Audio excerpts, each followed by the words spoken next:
21일 토요일 새벽 예배를 올립니다. 찬송가 305장입니다. 영접하는 자 곧 그 이름을 믿는 자들에게는 하나님의 자녀가 되는 권세를 주셨으니. 아멘. 소리 좀 키워.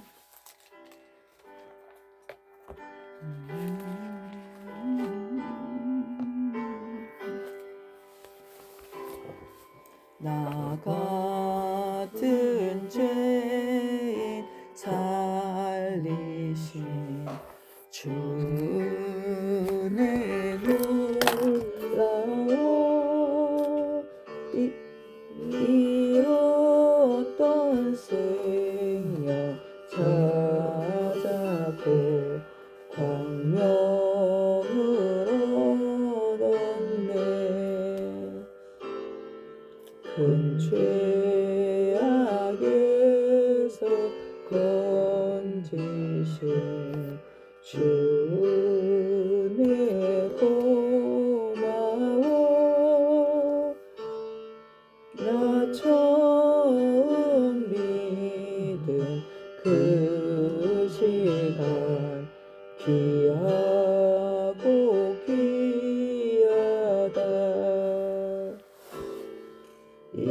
이제껏 내가 산 것도 주님의 은혜라. 또 나를 장차 본향에 인도해 주시리. 거기서 우리 영원히 주님의 은혜로 해처럼 밝게 살면서 주 찬양하리라.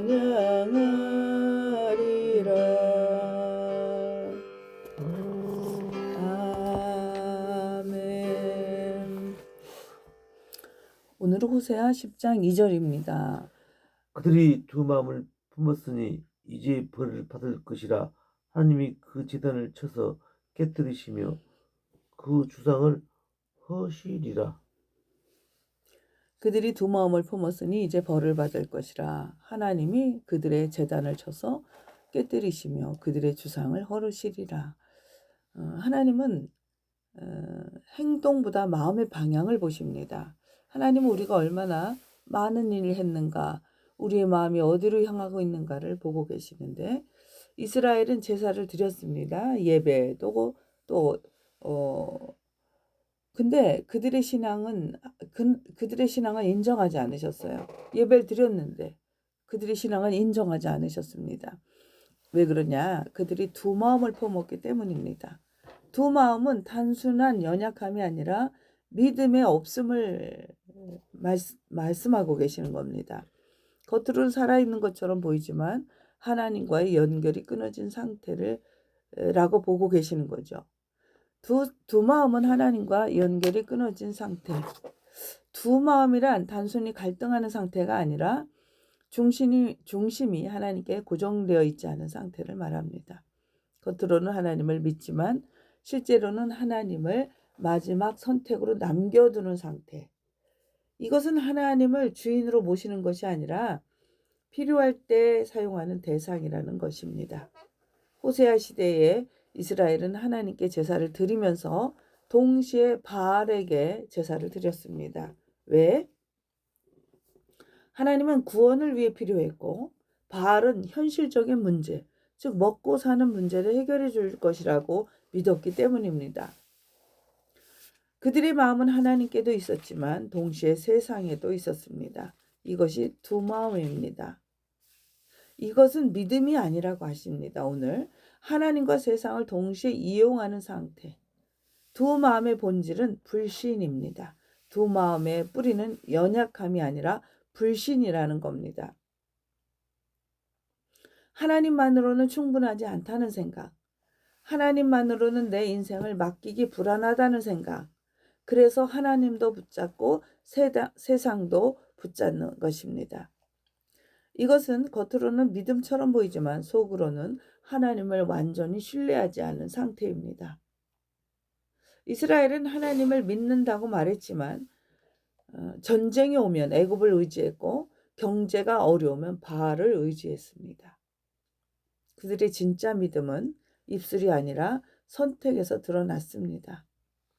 우리가 진짜로 믿는 것은 우리가 가장 먼저 의지하는 대상입니다. 살아있는 것은 하나님의 중심을 가집니다. 심장은 한 방향으로 피를 보냅니다. 나침반은 한 방향을 가리킵니다. 그러나 죽은 것은 중심이 없습니다. 두 마음은 영적 중심이 무너진 상태입니다. 그래서 이런 특징이 나타납니다. 기도는 하지만 확신이 없습니다. 예배는 드리지만 삶은 변하지 않습니다. 말씀은 듣지만 순종하지 않습니다. 왜입니까? 믿음이 머리에는 있지만 중심에는 없기 때문입니다. 이것이 죽은 믿음입니다.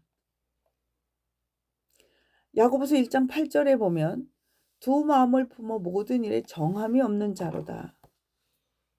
두 마음은 결국 방향을 잃게 만듭니다. 영적 방황의 시작은 두 마음이죠. 두 마음에는 처음에는 균형처럼 보입니다. 하나님도 믿고 세상도 의지하는 것처럼 보이죠.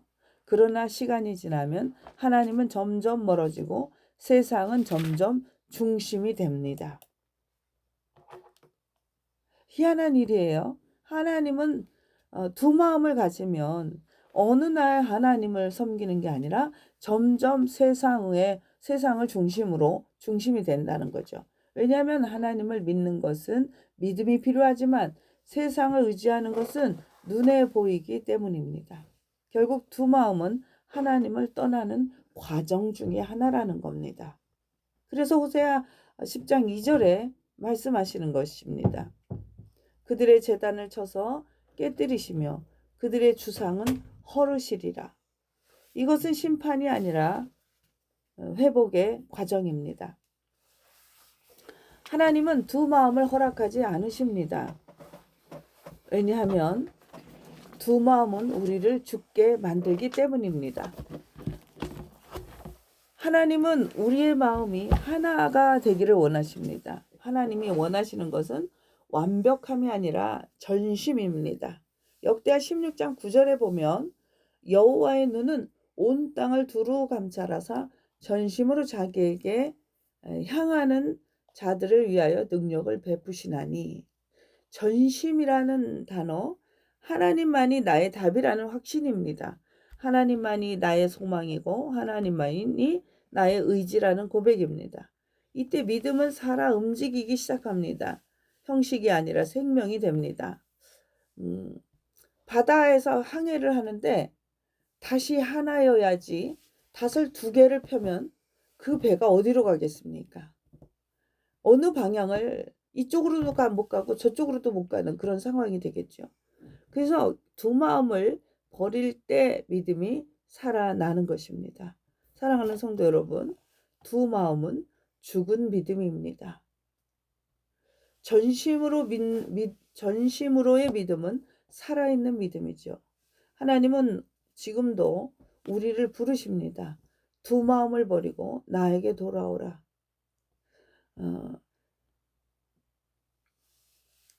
바알에게서는 풍요를 원하고,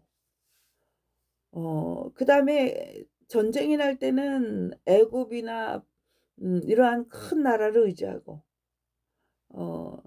그러나 하나님은 마지막에 구원은 하나님께로, 이렇게 닷을 이렇게 많이 인생 가운데 편다면 그 배가 어디로 가겠냐는 거죠. 지금 내 눈에 보이는 것은 이게 옳은 방법 같지만 하나님의 방법으로, 말씀의 방법으로 우리가 갈 때에 십자가를 향한, 천국을 향한 향해가 바로 갈 수가 있는 것입니다. 그때 믿음은 살아나고 영혼은 회복됩니다. 평안이 임합니다. 확신이 임합니다. 하나님의 임재가 임합니다. 두 마음을 버리시고 전심으로의 믿음의 성도들이 다 되시기를 주님의 이름으로 축원합니다. 기도하겠습니다. 사랑의 하나님 아버지, 우리의 마음이 나뉘어 있음을 고백합니다. 하나님을 믿는다고 말하면서도 여전히 세상을 더 의지했던 우리의 불신을 용서하여 주옵소서. 주님, 두 마음을 제거하여 주옵소서. 나뉘어진 마음을 하나로 모아 주옵소서. 하나님만이 우리의 소망이 되게 하시고 하나님만이 우리의 의지가 되게 하옵소서. 우리의 믿음을 살려 주옵소서. 형식적인 믿음이 아니라 살아있는 믿음이 되게 하옵소서.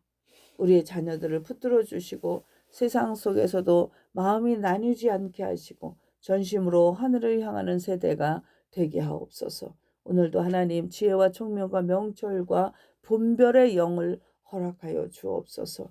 아버지, 지혜를 받았던 솔로몬이 아버지 하나님 마지막에 정말 우상으로 가득 아버지 섬겼던 그의 두 마음을 주님 우리는 압니다. 하나님, 전심으로의 마음으로 살아갈 수 있는 우리 아이들 끝까지 승리하게 하여 주옵소서. 아픈 성도들을 붙들어 주시고 육신의 연약함 속에서도 믿음이 흔들리지 않게 하시고 하나님을 향한 중심이 더욱 견고해지게 하여 주옵소서. 두 마음이 아니라 전심으로 하나님을 사랑하는 우리 모두가 되기를 원합니다. 예수 그리스도의 이름으로 기도드립니다. 아멘. 주기도문입니다. 하늘에 계신 우리 아버지, 잠깐만 한꺼번에 예.